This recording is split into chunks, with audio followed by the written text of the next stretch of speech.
So it's taken us a bit of time, but we managed to get the data together for this video, and in this video we're going to be going over what are the 5 best long-range rifles inside Warzone after the Season 5 update. And if you do enjoy this style of content, make sure you don't forget to subscribe to the channel as we try to reach our goal of 50k. Click that link and subscribe to our second channel, but let's get straight into this. So as always, what we have here is our spreadsheet. Now this has every single TTK for all the weapons that are long range rifles. So LMGs, assault rifles, and the new EX1, which is kind of in a category of its own because it kind of could be a couple of different weapon categories at the same time.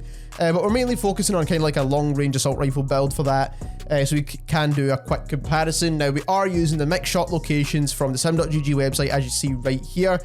So that is what the TTKs are based off. Now we're mainly, as always, focusing on that second damage range. Third damage ranges should be taken into account, but considering it's only the Krig, it doesn't really make too much sense. We want more consistency with our weapon TTKs here, and we also do have a recoil test to show you as well to give us a better understanding of these weapons.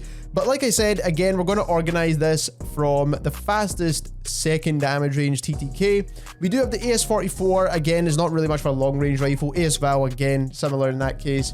When we start getting into the kind of long range rifles is the UGM8, which is definitely a solid gun. People don't like to be slowed down with LMGs, and then a lot of the LMGs do have a lot faster TTKs than the assault rifles, but even at that, people still tend to choose the assault rifles because you do get that better movement speed. So where we start actually getting into some of the really good assault rifles is the Cooper Carbine, in my opinion. Now we're moving away from the compressed rounds because they actually got nerfed in terms of recoil. We're moving back to the standard kind of recoil control build. Very solid gun. Vargo 52, again, very solid gun.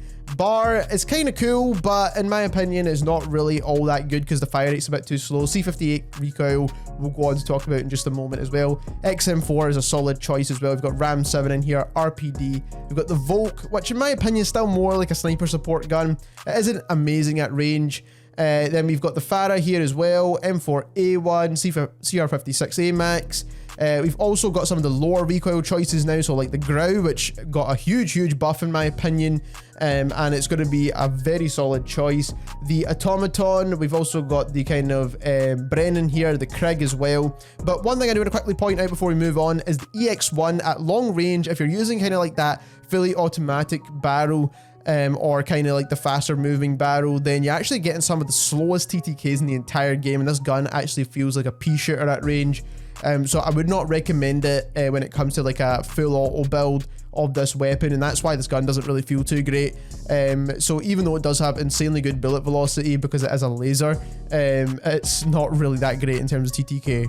So the next thing I want to show you here is a recoil chart that we took after the Season 5 update, and we done a recoil test at a 20-meter distance, then took the screenshots at 5 meters, and then what we done is we put all the kind of low recoil guns on a sheet here so you can see the recoil side by side. So they're all scaled exactly the same. What we have first is the Automaton. So as you can see here, very easy to control recoil, just pretty much straight upwards. XM4, very similar as well, straight upwards. A little bit of side to side more than the Automaton, but still a very easy gun. Vargo 52 is a little bit kind of wavy to begin with, but once you start firing for a while, it's kind of pretty straightforward as well. STG is another gun that fires pretty straight. Then we've got the NZ41, a bit straight, but in terms of the recoil bounciness now and the spacing between the shots, you can actually see there's a bit more spacing than something like the STG and the Automaton. Then we've got the Kilo, as you can see here, super easy to control recoil. This gun is a very low recoil weapon. Then we've got the M13, once again, very low recoil gun as well. There's not a lot of spacing between shots, and the actual vertical recoil is very low as well. Both of these guns are super easy to use. Then we have the Grau, and we all know the Grau is very easy to use. It's one of the more popular guns in this game, even after any update. Then we've got the M4A1, it goes upwards and to the right slightly. Now, a little bit harder to control than some of the other weapons like the M13, for example, but still a very easy gun to use. EX1 does fire pretty much straight upwards as well, to the right slightly, so it's not super hard to control, but the fire rate it goes at, it does make it a little bit difficult. Then we've got the Krig, which is very easy, similar to the Automaton, it kind of just goes straight upwards. Cooper Carbine is very easy to use again, and KGM40 still easy to use after this update as well. Moving on into the 5 best weapons now, and before we do that, I do want to get into one quick honourable mention, and that is the M13. Now, you've seen the recoil chart, you've seen how low the recoil is on this weapon, and how easy it is to control. So that is why the M13 does make the list, and as you've seen on the TTK spreadsheet, it actually sits in a really good spot as well, because you're going to be landing all your shots with this weapon for sure. The only issue is the damage per mag with that 60 round mag isn't great, but when it comes to the build, you want to use the mono suppressor, the marksman barrel of course, the VLK optic, the 60 round mags, and the commando foregrip. There's no other way to build the M13 than this build right here, but like I said, the damage per mag lets it down just a little bit. Starting off at number 5, we do have the XM4. Now the XM4 is an absolutely solid gun right now. I actually tested this out in Plunder as well a little bit yesterday, and it's definitely a solid choice at long range in my opinion. The damage per mag is definitely better than the M13, a little bit harder to control than the M13, but overall still a solid choice, and it's kind of taken the meta again, and I would definitely choose this over the M4A1 because the recoil is just a little bit easier to manage in my opinion. So definitely a solid choice. So you do want to use the agency suppressor for the sound suppression, recoil control, task force barrel once again for that recoil control. The axial 3 times optic is obviously the main optic you want to go for here, 60 round mags, and the field agent grip again for the recoil control. At number 4, we have a gun that got a little bit of a buff with this recent update, and it was mainly just to its movement speed and aim down sight time, but that was enough to make this gun feel a lot better when it comes to movement as an assault rifle in this game. And the recoil of the weapon isn't the best, but if you are landing your shots and you can control the recoil and it's not super difficult to control, you're actually going to get some insanely fast TTKs with this weapon, which is really good to know. So overall, it's definitely a solid choice, especially after that buff to the ADS time, because I think that was one of the main issues of making this gun feel a lot slower and have that kind of slow, practical in-game TTK, because it takes you a while to aim down sight. So they've definitely corrected that with this weapon. Definitely feels a lot better now. So GRU suppressor for the sound suppression and the recoil control, task force barrel for the recoil control once again of course, axial 3 times optic, 60 round mags for the mag capacity, and then you do want to use the Spetsnaz grip for the recoil control. At number 3, we have a gun that actually got a bit of a nerf with this update, but you do want to just change the build slightly and then it becomes a meta weapon once again. So what actually got nerfed with the Cooper Carbine was the compressed rounds, which actually give you a faster fire rate. Now they actually now con your recoil, your horizontal recoil, a little bit more than they did before, and it doesn't really make it all that viable at long range in my opinion. So what you want to do is you want to just go for length in this time, and then just keep the rest of the build pretty much the same, and you're going to get still a super easy to control weapon, and you're still going to get relatively good time to kills with this gun, especially now with a lot of the guns taking nerfs and things like that. So just keep that in mind. Cooper Carbine is still extremely solid. Now you do want to use the MX silencer for the sound suppression and the damage range and the recoil control. Cooper custom barrel, which also actually got a nerf as well, but it's still going to be the best barrel for the Cooper Carbine. The 3 to 6 times optic is still pretty solid after me testing it out. I do think it's still a really good optic. Now the only issue with it is it does have a little bit more visual recoil than it did before, and that is kind of what they nerfed with this update.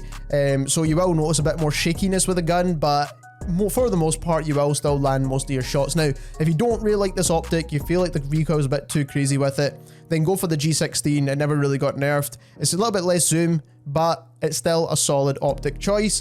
Then you want to use the Cooper 45, and again it's just for that sustained fire recoil. Sustained fire recoil with a tight grip. Once again, you do not need vital. Vital doesn't really help all that much for TTK. On hand is for the better ADS, polymer grip for the recoil control, 60 round drum mags, lengthen like we said before, hand stop or the strife angled grip. Both are solid choices here, but I do just like the hand stop in my opinion. Feels just a little bit better. At number 2, we have a gun that when I was testing out in Plunder, I was actually getting destroyed by this gun repeatedly, and that is the Automaton. Now, I've liked the Automaton rifle for a long time, but it wasn't really a meta weapon. It was always a really viable gun, but in my opinion right now, the Automaton is absolutely meta. The recoil is super low, which is kind of one of the main reasons for a meta at the minute, and also the TTK is very respectable because you're going to be landing all your shots anyway. And overall, the build hasn't really changed too much. So you do want to use the MX silencer for the recoil control and the sound suppression. The 600mm barrel, which is going to be the best barrel for this gun, absolutely. Then we've got the 3 to 6 times optic. Once again, you can go for the G16 if you don't like the shakiness of this optic.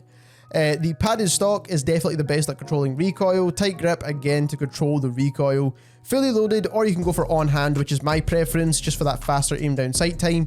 Polymer grip is definitely the best at helping recoil on the Automaton.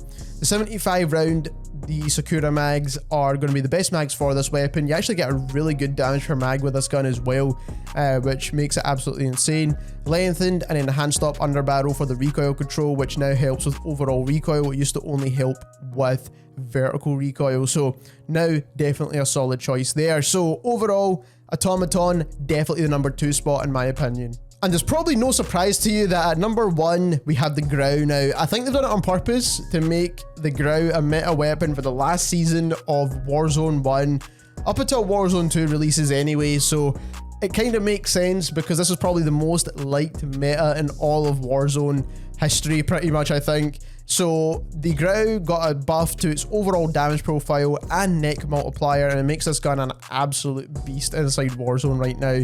I mean, you can build it like this with the mono suppressor, the Archangel barrel, the Commando foregrip, the 60 round mags, and the VLK optic, but of course we all know the iron sights on the Grau are the cleanest in the entire game, so you can go for the tac laser build and choose no optic, and this will work in any game mode. The ADS is pretty snappy, overall it's good movement, overall it's just a really good gun, and let's be honest, everyone's probably happy that this gun is at the number 1 meta spot at the minute. So there we have it. Those are 5 of the best rifles that are currently inside Warzone. We'll be making a video going over SMGs and sniper supports, so make sure you subscribe to the channel for that, and thank you very much for watching.